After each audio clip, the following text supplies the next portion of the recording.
So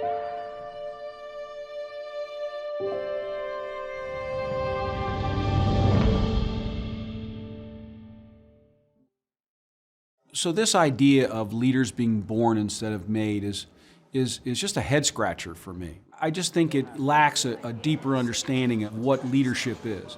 If leadership is largely about the choices, the actions, the decisions, the messages that people engage in, and I think we can come to some very fast agreement by most people that those choices and actions and behaviors and messages, decisions matter, right, to everyday life. Those are never known, they're never latent, they're never born, they're never innate. I mean, take a cross-section of people who are highly admired as leaders. You can't show me a single demographic constant. You can't show me a single psychological constant, except maybe they aren't sociopathic, you know? They're tall, they're short, they're male, they're female. They come from all different backgrounds. They're introverted, they're extroverted. So, you know, where's the genetic predisposition? If it doesn't express itself in any way I can see other than you happen to achieve some level of followership and results, then I just don't know how you could argue that leaders are born rather than made. Are leaders born or made is a question I get all the time. And my response is always, while you may have tendencies that make you positioned to lead in some instances more than others, leadership is absolutely a choice. And every day you have to make that choice whether you want to lead or not. And so for people to say you either have it or you don't, I work with people who are introverts who can lead. I work with people who are used to being on their own, who can suddenly build teams because they've decided, one, that it's important enough for them, and two, that life isn't just about them, but it's about people around them. There's a lot of people that may be born with a little bit more natural charisma. There's a lot of people that may be born with more relational skill. They may be a little bit more, extroverted. But ultimately it comes back to these routines. Certain leaders are born with certain innate traits that are just part of their DNA and their fabric and their fiber.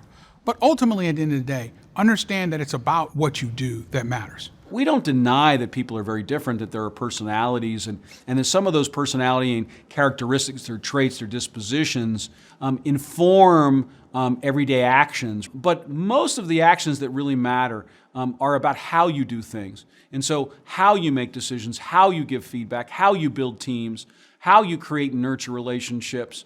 Those things are never known. No 5-year-old knows them. No 10-year-old is latently, kind of exploring them, right?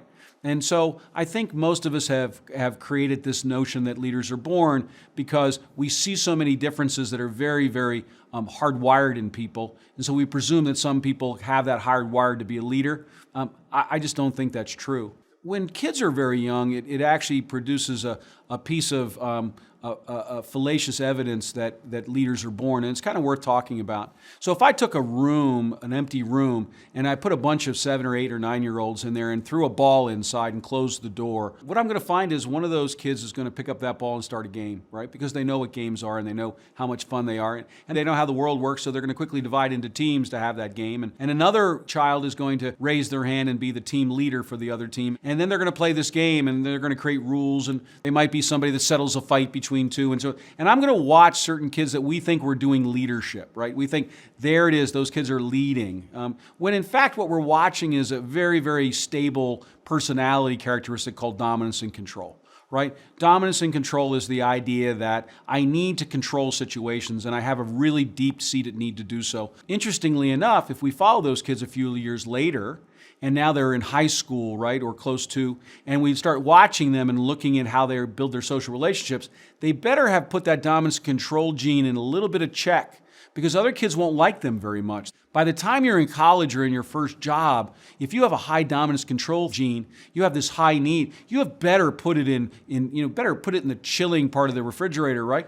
Because if it isn't held in check, you're gonna have a hard time getting jobs, you're gonna have a hard time working with other people. The same thing we thought was leadership at a 7-year-old is very uncorrelated to leadership in adult life. I think it's an easy explanation. I think it lets leaders off the hook.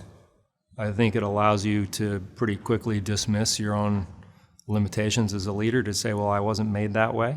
I think most people think that leaders are born because they look around and they really do focus on the differences that they see. And a lot of the easiest ways to identify those differences are because you can point to, well, that person is by nature more this way than that way. And if I can say that that's by nature, then that gives me an assurance of why I'm different and why I can't necessarily do whatever it is that other person is doing. So it's a trap. It's a mental trap where we look at, how do we justify what we are doing currently without having a justification for trying to change? Personally, I think that's an excuse. I think when leaders say that they're born not made, or when people say that leaders are born not made, I think that it points to psychological default, or that's how we're hardwired. And I think a lot of people use it as an excuse to say, I can't do that because I'm not made that way. Our system, as you think about how we're educated, if you choose the path where it's high school education, or you choose the path of a professional trade school or a college education, we seem to timestamp the window of learning. We timestamp it at the moment at which you complete your studies, graduate, whatever the case might be, that we're now done learning. We're allowed to learn a little bit more, but we're not allowed to learn at a significant level. And when you exist in that type of environment, then it's very easy to see how the ability or the desire to change could be squeezed out because no one's learning anymore and no one's growing anymore. I think people ask the question, are fascinated by the idea of leaders are born or made because they want an out, right? They don't want to be responsible for leadership. It's kind of interesting that there's no commonality to what seems to be born leaders. And yet the other piece that I often find is that people don't understand that to some degree saying that leaders are born is a bit elitist. The only people that say it are people that are already in the club.